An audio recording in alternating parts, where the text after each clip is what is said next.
రాజకీయమే వదిలేస్తా, మీ రాహుల్ గాంధీకి అవసరమైతే చేయగొడతాను, రుజువు చేయి. 70,000 ఉద్యోగాలు నీ ప్రభుత్వం ఇచ్చినట్టు నోటిఫికేషన్లతో సహా దమ్ముంటే రుజువు చేయమని చెప్పి నేను కోరుతా ఉన్నా. తల లేదు తోక లేదు, ఎవడికి ఎంత దోస్తే మధ్యలో కూర్చోండి. అమ్మా ఏం చేస్తున్నారు? కూర్చోండి, కూర్చోండి. ఏం చేస్తున్నారు? కూర్చోండి.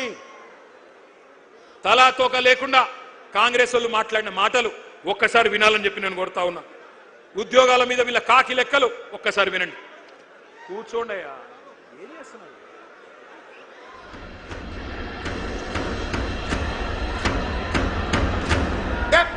ప్రభుత్వ ఉద్యోగాలు ఇచ్చిన 70,000 ప్రభుత్వ ఉద్యోగాలు ఇచ్చిన ఈనాడు 67,717 ప్రభుత్వ ఉద్యోగ ఖాళీలు భర్తీలు చేసి వివిధ శాఖల్లో ప్రభుత్వ ఉద్యోగాలు మనం భర్తీ చేసినాం.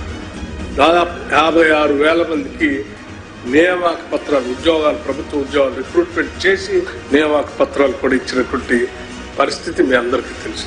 నిరుద్యోగ భృతి ఎప్పుడు ఇస్తారని అడుగుతా ఉన్నాడు మిత్రుడు. మేము నిరుద్యోగ భృతి 6 గ్యారంటీల్లో కానీ మేము దీంట్లో కానీ మేము 6 గ్యారంటీల్లో కానీ మేము దీంట్లో కానీ మేము చెప్పలేము. వివిధ రంగాల్లో 56,000 ఉద్యోగాలు ఇచ్చిన ఘనత కాంగ్రెస్ పార్టీ అధ్యక్షుడు. మేము ఇప్పటికే 80,000 ఉద్యోగాలు ఇచ్చాము 2 సంవత్సరాల్లో. 85,000 ఉద్యోగాలు ఇచ్చాము. 2 లక్షల ఉద్యోగాలు ఇచ్చి తీరుతాం. సంవత్సరానికి కాదా 2 లక్షలని? లేదు, మా టర్మ్ లో 2 లక్షల ఉద్యోగాలు ఇస్తామని చెప్పాం. ప్రభుత్వం అధికారంలోకి వచ్చిన తర్వాత 60,000 ఉద్యోగాలను నింపడం జరిగింది ప్రభుత్వం. దాదాపు 70,000 ప్రభుత్వ ఉద్యోగాలు ఇచ్చిన ఘనత మా కాంగ్రెస్ పార్టీ ప్రభుత్వాన్ని. ఇప్పుడు మేము ఉద్యోగ ఖాళీలను భర్తీ చేస్తామన్నాం. ఉద్యోగాల ఖాళీలు భర్తీ చేస్తాం.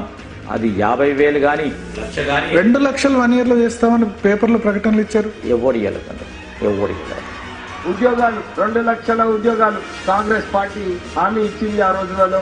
ఇప్పటి వరకు 1,00,000 ఉద్యోగాలు ఆల్రెడీ భర్తీ కావడం జరిగింది. ఇప్పటి వరకు 1,00,000 ఉద్యోగాలు ఆల్రెడీ భర్తీ కావడం జరిగింది. విన్నారు కదా, ఒకడు 60 అంటాడు, ఒకడు 70 అంటాడు, ఒకడు 80 అంటాడు, ఒకడు 1,00,000 అంటాడు, ఒకడు 2 లక్షలు ఎప్పుడు చెప్పనే లేదంటాడు. అసలు వాళ్ళకు అబద్ధం ఆడితే అతికినట్టని ఉండాల. కనీసం అబద్ధాల్లోనన్న ట్రైనింగ్ ఇవ్వాలి అనుమూల రేవంత్ రెడ్డి గారు, అది కూడా ఇస్తలేడు. ఇదివరకు ఎవడన్నా దొంగ లెక్కలు చెప్తే కాకి లెక్కలు అనేటోళ్ళు, కానీ ఇవాళ అందరూ కాకి లెక్కలు కాదు కాంగ్రెస్ లెక్కలు అనే పరిస్థితి వచ్చింది. ఎందుకంటే నేను అడిగిన శాసనసభలో కూడా, అయ్యా ఎన్ని ఉద్యోగాలు ఇచ్చినారు మీరు కరెక్ట్గా చెప్పండి అని. శాసనసభ సాక్షిగా కాంగ్రెస్ ప్రభుత్వమే చెప్పింది 16,978 ఉద్యోగాలు మాత్రమే ఇచ్చామని. కానీ అందులో కూడా రీనోటిఫికేషన్లు తీసేస్తే, కేసీఆర్ ప్రభుత్వంలో ఇచ్చిన నోటిఫికేషన్లను రద్దు చేసి తిరిగి ఇచ్చిన వాటిని తీసేస్తే 10,000 ఉద్యోగాలు కూడా ఈ 2.5 సంవత్సరాల్లో రేవంత్ రెడ్డి ప్రభుత్వం ఇవ్వలేదు. ఇది వాస్తవం. కానీ ఇంకా సిగ్గు లేకుండా పిసిసి అధ్యక్షుడు చెప్తున్నాడు మహేష్ గౌడ్ గారు, మేమెన్నడూ చెప్పలేదు ఏడాదిలో 2 లక్షల ఉద్యోగాలన్న మాట ఎన్నడూ చెప్పలేదని మహేష్ గౌడ్ గారు చెప్తున్నాడు. బట్టి విక్రమార్క గారు ఉప ముఖ్యమంత్రి చెప్తున్నాడు నిరుద్యోగ భృతి హామీ 4,000 ఇస్తామన్నది మేము ఇయ్యనే లేదు అని ఆయన బొంకుతా ఉన్నాడు.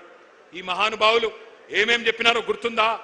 కాలేజీ అమ్మాయిలకు స్కూటీలు ఇస్తామన్నారు. ఇవాళ ప్రియాంక గాంధీ గారిని రాష్ట్రంలోని మా చెల్లెలు అడుగుతున్నారు, ఎక్కడ నీ స్కూటీలు అని అడుగుతా ఉన్నారు. స్కూటీలు లేవు, మొత్తం లూటీ మాత్రం జోరుగా నడుస్తా ఉన్నది. బ్రహ్మాండంగా నోటిఫికేషన్లు లేవు, లూటిఫికేషన్ మాత్రం జోరుగా నడుస్తున్నది. భూముల లూటిఫికేషన్, బూడిద లూటిఫికేషన్, ఇసుక లూటిఫికేషన్, అట్లాగే బొగ్గు లూటిఫికేషన్, బ్రదర్స్ లూటిఫికేషన్, బామ్మర్ది లూటిఫికేషన్, ఇది మాత్రం బ్రహ్మాండంగా నడుస్తా ఉన్నది. మరి అనుకోని బాధ ఏమున్నది, అనుకోని లాభం ఏమున్నది? ఇప్పుడు అసలు సీటు మీద కూర్చున్నాడు ఎవడు? ఓటుకు నోటు దొంగ. నమ్మించి మోసం చేయడంలో నిష్ణాతుడు, పిహెచ్డి చేసిన వాడు రేవంత్ రెడ్డి. అప్పుడు ఓటుకు నోటు, ఇప్పుడు ఓటేసినోడికి వెన్నుపోటు.